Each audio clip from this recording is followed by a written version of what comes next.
কালকে ফলতা বাজারে বাদমাগি এমপি পদপ্রার্থী মাওলানা হুমায়ুন কবিরের একটি নির্বাচনী পথসভা আয়োজন করা হয়। পূর্ব নির্ধারিত শিডিউল অনুযায়ী আমরা আমাদের প্রোগ্রাম কন্টিনিউ করলাম। সেখানে 6:40 পর্যন্ত আমি বক্তৃতা করেছি, আর আমার পূর্বে অন্যান্য যারা ছিল তারাও বক্তৃতা করেছে। আমাদের বিএনপির ভাইরা দেখলাম যে তারাও মিছিল করতেছে, মানে আমাদের প্রোগ্রাম চলমান। ওই অবস্থায় দেখলাম যে তারা ভাইরা আমাদের মিছিল করতেছে। আমরা অবশ্য এই প্রোগ্রামটা প্রশাসনকে জানিয়েই আমাদের করা, আমাদেরকে বলেছে হ্যাঁ করেন, অনুমতি নেওয়ার পরে যথারীতি আমাদের প্রোগ্রাম চললো। বক্তৃতা একটু শুরু করার পরেই ওই মিছিলটা বিএনপির ভাইয়েরা মিছিলটা পশ্চিম দিক থেকে শুরু করে আমাদের একেবারেই সমাবেশের সামনে দিয়ে তারা একবার অতিক্রম করল। আমরা আমাদের হুমায়ুন ভাই বললেন যে যেহেতু বিএনপির ভাইয়েরা মিছিল করতেছে, আমরা সবাই করতালির মাধ্যমে তাদেরকে বরণ করে নিই। যথারীতি আমাদের নমিনি বলার পরেই আমাদের সমস্ত নেতা কর্মী সবাই আমরা করতালি দিয়ে তাদেরকে বরণ করে নিলাম। একটু পরে আবার দেখলাম যে মিছিলটা আবার ঘুরেই ওখানে আসছে।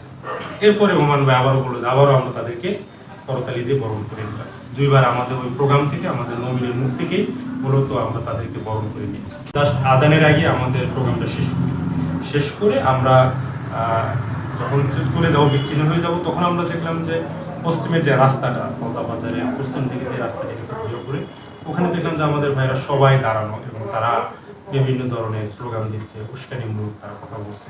বললাম ভাই আমরা তো আমরাই একেবারেই নিজেরাই আমরা একসাথে আন্দোলন সংগ্রাম করেছি, আপনারাও অত্যাচারিত ছিলেন, আপনারাও অনেক বেশি জুলুমের শিকার হয়েছেন। এই কারণে আমরা একটা প্রোগ্রাম করলাম, আপনারা এখানে মিছিল করেছেন, দ্যাটস ফাইন, তাহলে আমরা এখন যার যার মতো চলে যাই। তখন ওনারা বলেছে ঠিক আছে ভাই, কোনো সমস্যা নেই, আপনারা আপনাদের প্রোগ্রাম শেষ করছেন, আপনারাও চলে যান, আমরা চলে যাই। আমরা এই কথাগুলো বলে আমাদের ভাইদেরকে নিয়ে পূর্ব দিকে আমাদের ওখানে যে কলেজটা আছে, সেই কলেজে আমরা চলে গেলাম সবাইকে নিয়ে। সেখানে আমাদের ওয়ার্ড সেক্রেটারি আমাদের সুজন ভাই আমাদের এখানে আসেন, ওনার বাবা আমাদের ওই মিটিং এসেছিল, পাশে এসেছিল। শুনতে পেলাম যে তার উপরে ঘুষি যা আছে সবই তার উপরে দেওয়া হয়, এবং এইটা একেবারেই সেখানে 25 থেকে 30 জন তারা আমাদের ওই সুজনের বাবাকে লাঞ্ছিত করে, তারা প্রহার করে। এই প্রহারটা যখন করে আমরা ওই কলেজে ওখান থেকে শুনলাম যে আমাদের এই মুরব্বীকে পিটাচ্ছে। তখন আমরা ওসিকে বললাম, অফিসার ইনচার্জ উনি ওনার ফোর্স নিয়ে সরাসরি ঘটনাস্থলে ওখানে চলে যান। যাওয়ার পরে আমরা দেখলাম যে আমাদের সভাটাকে পণ্ড করে, মানে আমরা যদিও চলে গেছি কিন্তু আমাদের লাইট, আমাদের চেয়ারগুলো এইভাবে ভেঙে খান করে দেওয়া, এটা তো একটা মানে ফ্যাসিবাদী একটা কায়দা, এটা তো ফ্যাসিস্টদের রেখে যাওয়া অসমাপ্ত কাজ।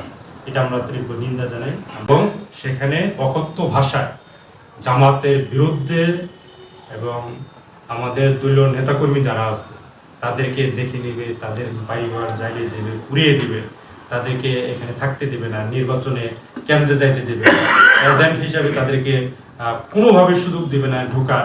এরপরে বাড়িতে নির্বাচনের যত বিষয়গুলো আছে, যা যা বলা দরকার সেই বিষয়গুলা সেখানে তারা হুমকি স্বরূপ উস্কানিমূলক যা যা করা দরকার সবই তারা করছে।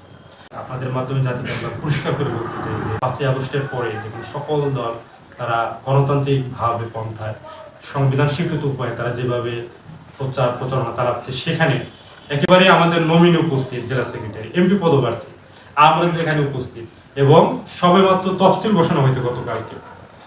সেখানে তফসিল ঘোষণার পরেই এই ধরনের এখনো ন্যাক্কার জন্য একটা হামলা এবং ভাঙচুর এবং আমাদের ভাইদেরকে লাঞ্ছিত করা, এটা আমরা মানে মনের গহীন থেকে আমরা অত্যন্ত বেদনাগত হৃদয় নিয়ে আমরা তীব্র নিন্দা জ্ঞাপন করি, আমরা প্রতিবাদ করি। আমরা প্রশাসনকে লিখিতভাবে আমরা জানিয়েছি, আমাদের যে ভাইদেরকে হুমকি দেওয়া হয়েছে তারা জিডিও করেছে, এবং তারা তাদের কথাগুলা প্রশাসনকে বলেছে যে আমাদের এইভাবে হুমকি দেওয়া হচ্ছে, নাম ধরে ধরে স্পেসিফিক তাদের বিরুদ্ধে এলিগেশন দায়ের করা হয়েছে।